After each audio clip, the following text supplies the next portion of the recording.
Vlad asked him, why do NBA guys date the same girls?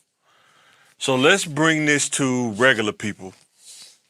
Sometimes regular people do this as well. A lot of times, from my experience on being on the other side of the fence, because I'm married now, been married for 13 years, but when I was dating in the 20s, that's kind of what made me a little different. But most of the time, I'm gonna say about 70% of the time, and somebody probably could quote me on this, 70% of the time, most people date what's in their proximity. Whether they went to high school with them or they grew up in the same area or the same neighborhood. Sometimes there's always a connection there when you're dating. Most guys, she may have dated this guy in high school. Then a couple years after high school, may have dated another guy. They was familiar with each other. They knew each other. And then after that, she may have married another guy that was a part of those guys' clique of friendship. So it's weird, man. It's kind of like that proximity. Like you said, NBA guys, they date these girls. They've been around these different NBA players, so they know how to move. They know what to do, what not to do. Um, they they know how to finesse NBA players by being around other them. They kind of find the similarities and stuff. And this is what I want to say about the guys, though, on the other side of that coin. James Harden, he's either one or two things. He's either the most awesome dream seller, like a car salesman. He out there selling dreams like a car salesman, or he love easy kills. He like more like a hyena, like a scavenger. He not an apex predator. He more like a hyena, and he catches his prey after they've been eaten by lions. He get the leftovers. It's one of those two things. I don't know. Cause when you have money like he has and everything's public and you know who he is, girls are gonna gravitate to him automatically. It's really just kind of who he picks at that point. But as far as talking to a random person, when I was dating, one of the hardest things is not it just depends on your personality or your perspective.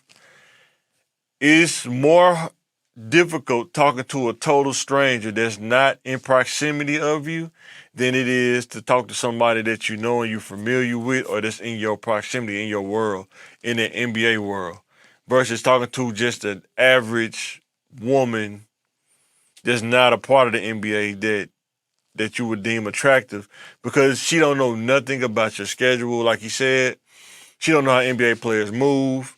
She don't know that you probably practice most of the day. It's a whole different kind of dynamic that you got to think about as far as her being in your world and you being in her world. So a lot of times you see dudes in neighborhoods, they have certain girls they deal with, and this neighborhood have certain girls they deal with. Um, when I was dating, I kind of was different girls from different areas. Like I'm from Southwest, but I don't know if I really talked to a whole bunch of girls in Southwest. I don't think I did that I can remember. But I had a car though, so I could get around a little bit differently than most people from Southwest. So, and I really like talking to people that I don't know.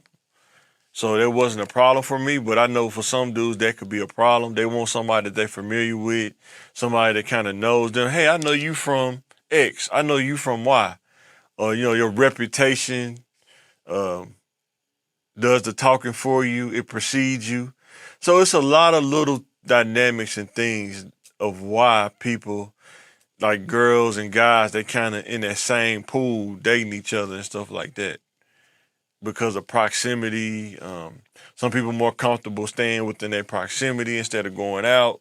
It's kind of like somebody used to trying glazed donuts. You try to get them to try, the pink coated donut. They're like, I don't want that. I'm used to the glazed donut, so that's what I'm gonna stick to. And that's how kind of most people are. They stick to what they're comfortable to. You know what I'm saying? It's kind of like the general OCD. Then you have a personality like mine who like the variety box that'll try the different kinds of donuts when I was dating, of course, but not when I'm married. But so you wouldn't be afraid to try. You just take a bite. Yeah, I don't like it. I'm good. Put it back in the box. Get another one. Try it. I like that one. I'll take a couple bites out of that, then you can put it back. But a lot of times, though, people are more familiar. They stay with what they're familiar with. That's like the herd mentality. How about that? The herd mentality. Kind of stay with what they like. So with that being said, you want answers. I want the truth. You can't handle the truth. So the question is, he dated a guy that had a kid, or was like by an NBA player, was an ex-girlfriend of another NBA player.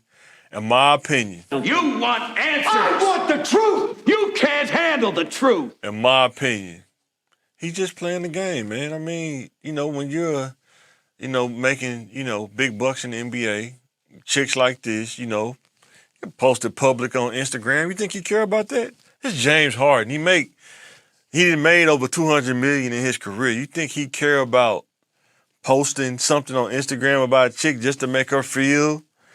Man, he'll probably be done with that chick probably in 2 months, if that. You remember he dated the Kardashian? That didn't last for what, a month and a half, I guess, when he was playing for the Rockets.